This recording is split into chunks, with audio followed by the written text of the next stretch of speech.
Hello' guys নমস্কাৰ পুনম টেক্সটাইলৰ নতুন এটা ভিডিঅ'লৈ আপোনালোকক আকৌ এবাৰ স্বাগতম জনাইছোঁ। গাইজ আজিৰ ভিডিঅ'টো বহুত উপযোগী ভিডিঅ', আপোনালোকে মনোযোগ দি শেষলৈ চাই গৈ থাকিব। তো গাইজ মনত আছেনে বাৰু আপোনালোকৰ ৰ'জ ভেলী বুলি কোৱা বেংকটোৰ কথা? আপোনালোকৰ কত কষ্টৰ ধনবোৰ যে সেই বেংকটোত ফচি গৈছিলে, আপোনালোকে কিমান যে ডাঙৰ ডাঙৰ সপোন দেখি সেই বেংকটোত পইচা জমা কৰিছিলে যে কত কি কৰিম বুলি, আৰু সেই বেংকটো 2014 চনতে বন্ধ হৈ গৈছিলে। কিন্তু সেই সপোন এতিয়া আপোনালোকৰ আকৌ পূৰণ হ'বলৈ গৈ আছে। তো বছ আপোনালোকে অনলাইনত এখন ফৰ্ম ফিল আপ কৰিব লাগিব আৰু কেইটামান বস্তু আপোনালোকৰ হাতত থাকিব লাগিব। বস্তুকেইটা হ'ল আপোনালোকে যে বেংকটোত একাউণ্ট খোলোতে যিখন পলিচিখনৰ চাৰ্টিফিকেট আছিলে সেই চাৰ্টিফিকেটখন থাকিব লাগিব, নতুবা পইচা জমা কৰা সেই ৰচিদখন থাকিব লাগিব। তো সেই দুটা বস্তু থাকিলে আপোনালোকে সেই ফচি থকা পইচাবোৰ এতিয়া ৰ'জ ভেলীয়ে আপোনালোকক আকৌ ঘূৰাই দিম বুলি কথা দিছে। তো যদি আপোনালোকৰ হাতত সেই কাগজকেইখন আছে তেতিয়াহ'লে আজিয়ে আপোনালোকে অনলাইন আবেদন কৰি দিয়ক নিজৰ মোবাইলৰ পৰাই। কেনেকৈনো আপোনালোকে অনলাইন আবেদন কৰিব সেই তাকেই দেখুৱাম আজি ভিডিঅ'টোত। আপোনালোকে ভিডিঅ'টো স্কিপ নকৰাকৈ শেষলৈ চাই গৈ থাকক। যদি আপোনালোকে এই ভিডিঅ'টো চাই অকণমান হ'লেও উপকৃত হৈছোঁ বুলি ভাবিছে তেতিয়াহ'লে ভিডিঅ'টো লাইক এটা কৰি দিব। আৰু যিসকলে মোৰ চেনেলটোত নতুনকৈ আজি প্ৰথমবাৰৰ বাবে ভিডিঅ'টো চাই আছে তেতিয়াহ'লে মোৰ চেনেলটো আপোনালোকে ছাবস্ক্ৰাইব কৰি বেল আইকনটো টিপি থ'ব। বলক তেতিয়াহ'লে ভিডিঅ'টো আৰম্ভ কৰোঁ।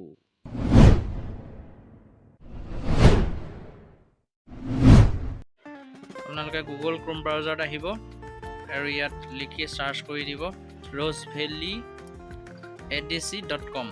এইখিনি লিখি আপোনালোকে চাৰ্চ মাৰি দিয়ক। তেতিয়া এইখন পেজ খোল খাব, rose valley assist deposit committee. ইয়াত ক্লিক কৰি দিয়ক। এই 3 লাইন ডট দেখিছে নহয়, ইয়াত ক্লিক কৰক। তাৰপিছত লাষ্টত তলত আপলোড চাৰ্টিফিকেট ইয়াত চাওক, ইয়াত ক্লিক কৰক। এতিয়া অলপ ৰৈ দিয়ক, এইখন পেজ খোল খাব। ইয়াত 3টা অপশ্যন আছে, ইনভেষ্টৰ, নমিনি আৰু আদাৰ্ছ। আপোনালোকে ইনভেষ্টৰত দিব।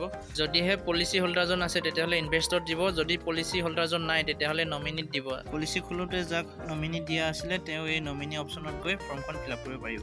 এতিয়া মই ইনভেষ্টৰত দিছোঁ কাৰণ এইখন মোৰ নিজৰে পলিচি হয়। এতিয়া কোম্পানী চিলেক্ট কৰক, সেইটো চাৰ্টিফিকেটত পাই যাব, নতুবা rose valley hotels and entertainment limited select কৰক। এবাৰ ফাৰ্ষ্ট ইনভেষ্টৰ দিয়ক, যাৰ নামত পলিচিখন আছিলে তাৰ নামটো দিয়ক আৰু বয়সটো দি দিয়ক, কিমান বছৰ হৈছে আধাৰ কাৰ্ডৰ মতে দি দিব। তাৰপিছত জেণ্ডাৰটো চিলেক্ট কৰি দিব, মেল ফিমেল সেইটো আপোনালোকে চিলেক্ট কৰি দিব আৰু মোবাইল নম্বৰটো দি দিব যিটো নেকি আধাৰ কাৰ্ডৰ লগত লিংক থাকে, আৰু ইমেইল আইডি এটা দি দিব। তাৰপিছত ভেৰিফাইড বটনটো দেখিছেনে, এই ভেৰিফাই বটনটোত মাৰি দিব। এবাৰ ভেৰিফাই কৰি ল'ব নাম্বাৰটো। এয়া দেখিছে মোবাইল নম্বৰটো ভেৰিফাইড হৈ গৈছে। এবাৰ চিলেক্ট আইডেণ্টিটি টাইপ মাৰিব, এইটো আধাৰ কাৰ্ড চিলেক্ট কৰি দিব আৰু তলৰ বক্সটোত আধাৰ কাৰ্ডৰ নম্বৰটো মাৰি দিব। যদিহে নমিনীজনে ফৰ্মখন ফিল আপ কৰে তেতিয়াহ'লে এই ছেকেণ্ড ইনভেষ্টৰ বা জইণ্ট হোল্ডাৰ থাকিলে এইখিনি ভৰাই দিব, জেণ্ডাৰ, ফোন নাম্বাৰ এইখিনি ফিল আপ কৰি দিব। পলিচি হোল্ডাৰজনে নিজেই কৰিলে এইখিনি নভৰালেও হ'ব। পলিচি হোল্ডাৰজনৰ ফাদাৰ বা হাজবেণ্ডৰ নাম দি দিব আৰু এড্ৰেছখিনি সম্পূৰ্ণকৈ বক্সকেইটাত ফিল আপ কৰি ল'ব। প্ৰথম এড্ৰেছ বক্সটো চাৰ্টিফিকেটত বা প্ৰিমিয়াম পে' ৰিচিপ্টখনত থকা ধৰণে ফিল আপ কৰি ল'ব। ষ্ট্ৰীটটো ফিল আপ কৰি দিব আৰু ভিলেজ টাউন আপোনালোকৰ চিটি কি হয় এইটো ফিল আপ কৰি দিয়ক। Post office, police station, state এইখিনি সম্পূৰ্ণখিনি দি দিব। ডিষ্ট্ৰিক্ট আৰু পিনক'ডটো দি দিব। এইবাৰ তললৈ স্ক্ৰল কৰি লওক অলপ। এয়া দেখিছে bank account details of investor, মানে যিটো একাউণ্টত কোম্পানীয়ে পইচাটো আপোনাক ভৰাই দিব সেই একাউণ্টটোৰ ডিটেইলছখিনি সম্পূৰ্ণভাৱে ইয়াত ভালদৰে দিব লাগিব। প্ৰথমতে আপোনালোকৰ বেংকৰ নামটো দি দিব। মই ষ্টেট বেংক অফ ইণ্ডিয়া দিছোঁ যিহেতু মোৰ ষ্টেট বেংকৰ হয় একাউণ্টটো।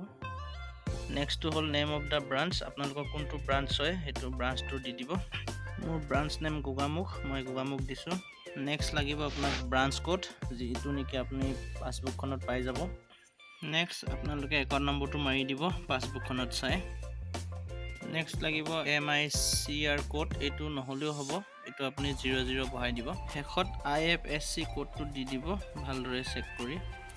এতিয়া নেক্সট এইখন ফিল আপ কৰিব লাগিব ইনভেষ্টমেণ্ট চাৰ্টিফিকেট নং এইখিনি ফিল আপ কৰিব লাগিব সেইখিনি আপোনালোকে চাৰ্টিফিকেটত বা ৰিচিপ্টখনত চাই ল'ব এই ৰিচিপ্টখনৰ ওপৰত থাকিব এইটো এনেকৈ নং বুলি দিয়া থাকিব বা চাৰ্টিফিকেটতো থাকিব তেনেকৈ চাই ল'ব আপোনালোকে চাৰ্টিফিকেট নম্বৰটো এই তলৰ খালী ঘৰটোত ফিল আপ কৰি দিব যেনেকৈ আছে তেনেকৈ ফিল আপ কৰি দিব ঠিক তেনেকৈ ফিল আপ কৰিব আৰু নেক্সট ঘৰটো ফিল আপ কৰিব যাৰ নামত পলিচিখন আছে তেওঁৰ নামটো ভৰাই দিব ইয়াত তাৰপিছত নেক্সটত আপোনাৰ পলিচিখন কোনটো ডেটত খোলা হৈছিলে সেই ডেটটো আৰু চনটো ভৰাই দিব এইটো নেক্সট হৈছে আপোনাৰ ইনভেষ্টমেণ্ট অফ এমাউণ্ট আপুনি মন্থলিকৈ থৈছিলে নে ডাইৰেক্ট ডিপজিট কৰি ৰাখিছিলে তো সেইটো চাই ল'ব যদি আপোনালোকে মন্থলিকৈ ৰাখিছিলে কেইমাহ জমা কৰা হৈছিলে সেই হিচাপত এমাউণ্টটো ইয়াত লিখি দিব যদিহে আপোনালোকে সম্পূৰ্ণ ফিক্সড ডিপজিট ৰাখিছিলে তেতিয়াহ'লে ফিক্সড ডিপজিট কেইহাজাৰ ৰাখিছিলে সেই এমাউণ্টটো ইয়াত ভৰাই দিব তাৰ পাছত ভৰাব ডেট অফ মেচুৰিটি আপোনালোকৰ কেতিয়া মেচুৰিটি হ'বলগীয়া ডেট আছিলে সেই ডেটটো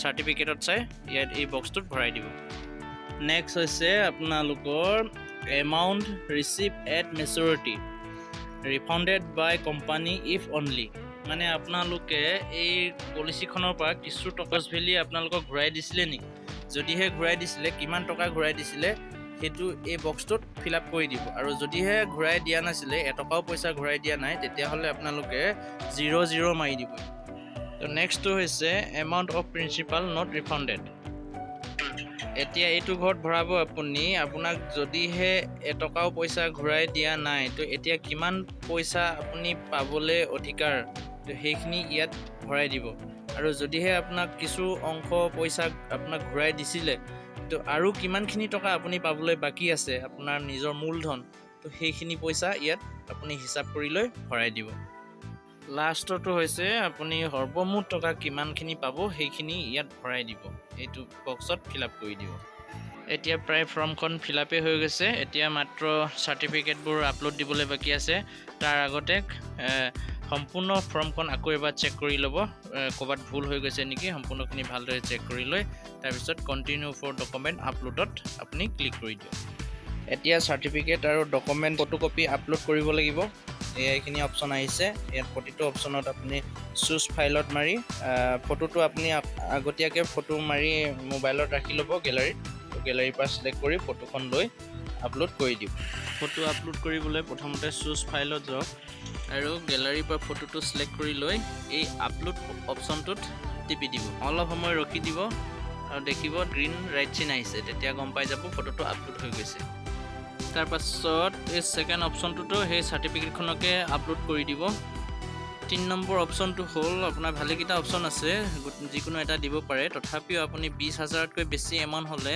আপুনি পান কাৰ্ড দিয়াটো ভাল হ'ব যিহেতু আমি আগৰ ফৰ্মখনত ফিল আপ কৰি আহিলোঁ যিটো আধাৰ কাৰ্ড দিছিলোঁ তাত আপুনি পান কাৰ্ড চইচ কৰক আৰু ইয়াতো আপুনি পান কাৰ্ড আপলোড কৰক 4 নম্বৰটো হৈছে আপোনাৰ যিকোনো ফুল এড্ৰেছ থকা আধাৰ কাৰ্ড হ'লেও হ'ব বেক চাইডটো ফটো মাৰি ইয়াত আপলোড কৰি দিব এতিয়া 5 নম্বৰটো আপুনি যিখন পাছবুকৰ সম্পূৰ্ণ ডিটেইলছ দিছিলে তো সেই ডিটেইলছ থকা পাছবুকখন ফ্ৰণ্ট কপিটো আপুনি ফটো মাৰি ইয়াত আপলোড কৰি দিয়ক আৰু 6 নম্বৰটো আপোনাৰ চেকবুক বিচাৰিছে কেনচেল চেক এখন তো চেক নহ'লে আপুনি পাছবুকখনকো দিব পাৰিব ফটো মাৰি আপলোড কমপ্লিট হৈ গৈছে এয়া চাওক গোটেইখিনিতে মোৰ ৰাইট চিন আহিছে তো আপোনালোকেও এনেকৈ ৰাইট চিন কৰি ল'ব গোটেইখিনি তো এখন এখনকৈ যেতিয়া আপলোড কৰিব এখন এখনকৈ গ্ৰীণ ৰেড ছিগনেল আহিবৰ কাৰণে আপোনালোকে কণ্টেক্ট ৰৈ দিব তো মোৰ কমপ্লিট হৈ গৈছে এতিয়া অন্তিম সময়ত এই ছাবমিট বটনটোত মাৰি ছাবমিট কৰি দিব এতিয়া চাওক ইনভেষ্টৰ আপডেটেড ছাকচেছফুলি দেখুৱাইছে আপোনাৰ সম্পূৰ্ণ ডিটেইলছ আপডেট হৈ গৈছে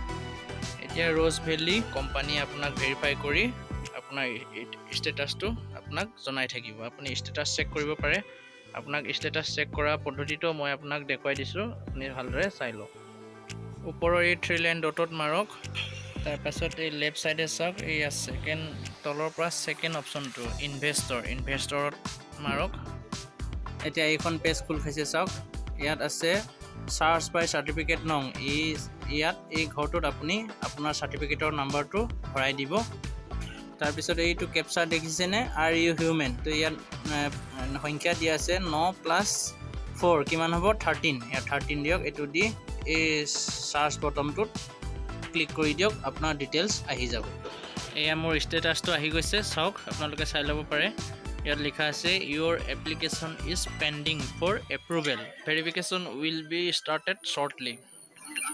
এনেকৈ আপোনালোকে মাজে মাজে চেক কৰি থাকিব, তো গম পাই থাকিব আপোনালোকৰ ষ্টেটাছটো কি হৈ আছে, সেইখিনি সম্পূৰ্ণ চাই থাকিব পাৰিব।